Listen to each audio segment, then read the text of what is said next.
Evening, guys. I want to give a quick overview of the Ascend 10T kayak.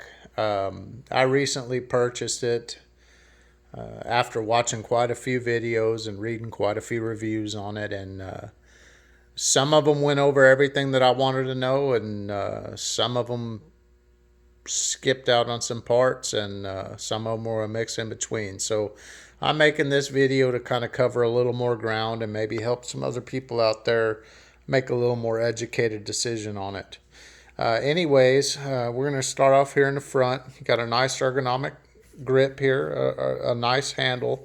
It's setting away. It's real close to the front here, so if you're carrying it, it is not going to bump into your leg. And it's nice and sturdy, stainless hardware, and it's very comfortable. Moving down here into the front gear well here, you got 4D rings on all sides. It comes with some type of rope, is similar to paracord. I opted to switch that out for some bungee type of straps. It just makes it a little easier to use this backpack. You also have 4D rings in the rear well. And both of these compartments offer a lot of room for gear, probably more room than the amount of gear that you're actually going to carry with you for a day's fishing. Come to the middle here. Your footrests are really nice. They're really sturdy, and they're really easy to operate. You can click that back with your toe and send this thing wherever you want to, and it's got a really positive lock to it. Up on the top of the gunnels, you got nice gear track for mounting fish finders, rod holders, paddle holders, whatever you want. You also have a gear track in the middle here, and on either side of it, you've got a place for your pliers, fish grips, etc. Right behind it, you got a nice area here. It's a nice dry storage. It's good enough for your phone. I mean, probably good for your keys in your wallet. Some phones will fit in there. Most of today's phones are a little bit too big.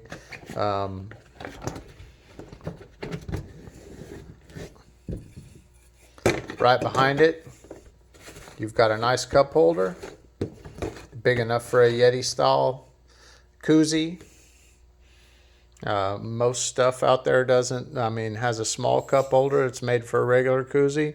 This one here, you get a Yeti koozie in there. It's nice. You got big handles on both sides here, and they're dead midships of the boat to where it's right on the balance line of it. So if you have to carry this thing by yourself, it's probably a better option than dragging it, is to carry it dead center here. Granted, the boat is 67 pounds and it's 10 feet long, so you spread that out over 10 feet, and it does feel a lot heavier than 67 pounds. So you don't really want to be carrying it too far by yourself, but this is a nice option to have. Here in the middle here, you got your seat. High back seat, very, very comfortable. It's got some adjustment in it.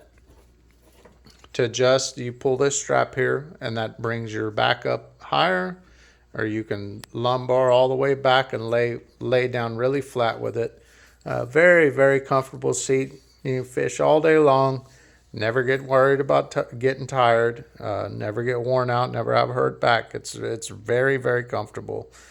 You do have some more adjustment down here at the base of the seat. You can scoot it in 3 positions. It makes it go forward or aft. Outside of that, there's no height adjustment on this seat. It is at this height, and that's it. I don't think that you'd really want to go any higher in this boat, just for stability reasons.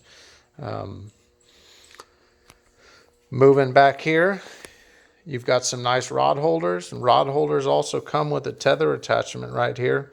There's a little D-ring right here.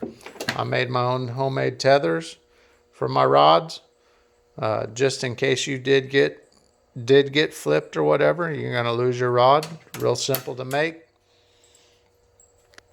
Moving to the back here, here's your other carry handle. The same type of handle as in front, stainless hardware, really nice and comfortable. And it's at the very tail end of the boat, so there's not a whole lot sticking out. You're not carrying it from in here at an awkward position. It's right on the tail end where you're comfortable and the boat's not bumping into your leg. Back on this corner here, you got a drain plug. You pop that out. It is attached, so it's not going anywhere. You can pop that out. If you do tump the boat over, get water inside of it, stand it on in, pop that out, water drains out, you're ready to roll. Now, I'm going to get into some of the things that I've seen on reviews. People complain about the material the boat is made out of, say the plastic is weak, say the plastic is thin, say the plastic wears out. This is rotomold plastic. It's solid as a brick. It's made out of the same type of material your Yeti cooler is made out of. It's hard as nails. I don't know. I mean, I don't know what the complaints are about that. I don't know what guys are doing with them, but I can tell you this. You can't drag something like this across the road, across gravel, across asphalt, across concrete, whatever, without expecting to wear a hole in the bottom of it. By the time you got it loaded, it's 100 pounds. Dragging on two plastic corners, it's going to wear a hole in the bottom of it. I don't care what I don't care what brand name is on the side of it. It's plastic. So leading into that, this boat does not have sacrificial plates on the bottom of it, as some of the higher end models do, which are intended to be drug around. They've got a plate that'll bolt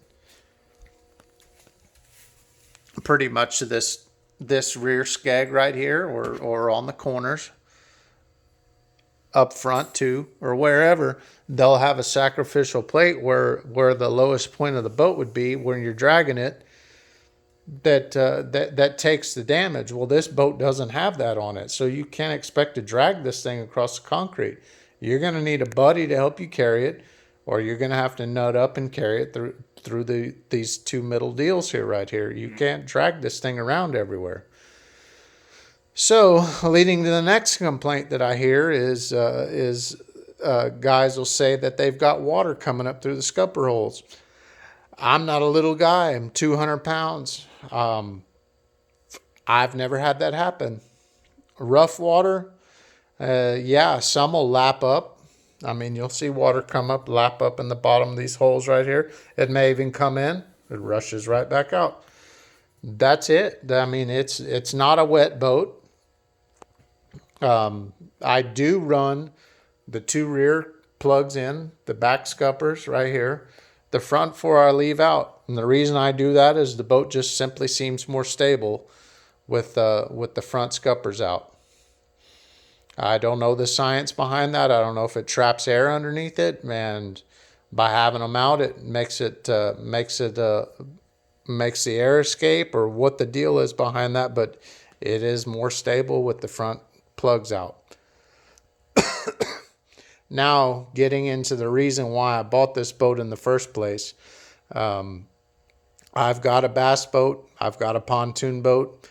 The only reason that I bought this is because when we go take the camper somewhere, obviously I can't tow a camper and a boat at the same time. So I wanted something I could throw in the back of the truck. We go camping, I can chunk it in the lake, and I can go out there and wet a line. And this is the perfect rig for that. There wasn't a lot of money, and it gets me out there and gets me on some fish.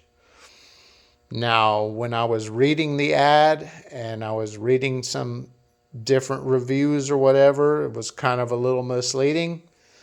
I originally thought when I bought this thing that I was going to be able to stand up and fish in it.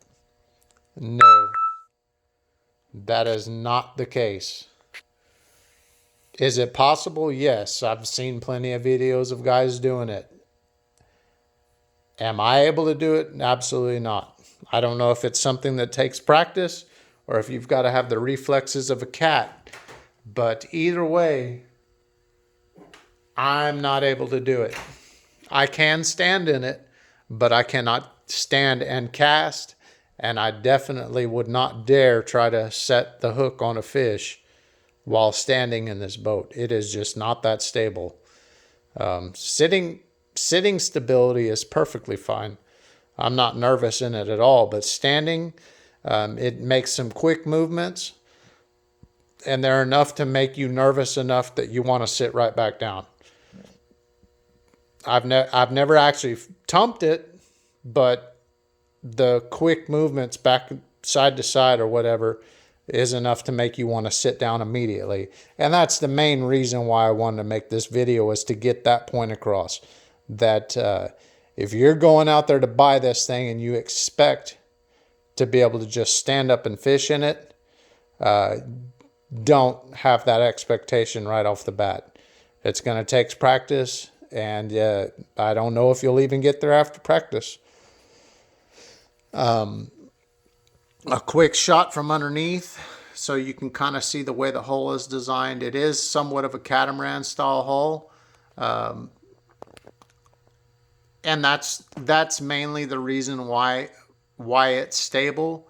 But the reason why it's not as stable as I think that it could be is because it's not stepped off. The what you would, I guess, figure the pontoons are on the side of it come down at a sharp angle right here, and there's nothing to actually grab the water. So if you look at like the bona fide style hulls, and the reason why they're so stable is because it's got a big stepped off catamaran style hull. It's like you're standing on a pontoon boat. Well, the bottom of this hull is not that way. So that probably leads into the reason why it's not as stable as advertised. But as far as sitting down fishing, getting out there at an entry level price, hell, you can't go wrong with this thing. For all the hardware that's on it, the comfortable, I mean, this seat is amazing. Everything around it, this boat is amazing for the price range. You look at anything else in that same price range and it's all junk. So I just want to give an honest opinion on it. I said it's unbiased. I'm not trying to justify buying it and saying it's the best thing on the planet because it's what I got and I don't want to feel bad about my purchase. At the same time, I don't want to beat it up either because it is a good boat. It really is for what you're getting out of your money. I mean, this thing ain't even $500. So if you've got any questions, feel free to hit me up in the comments. I'll answer them. And that's all I've really got. Like I said, y'all have questions, let me know. Have a good evening.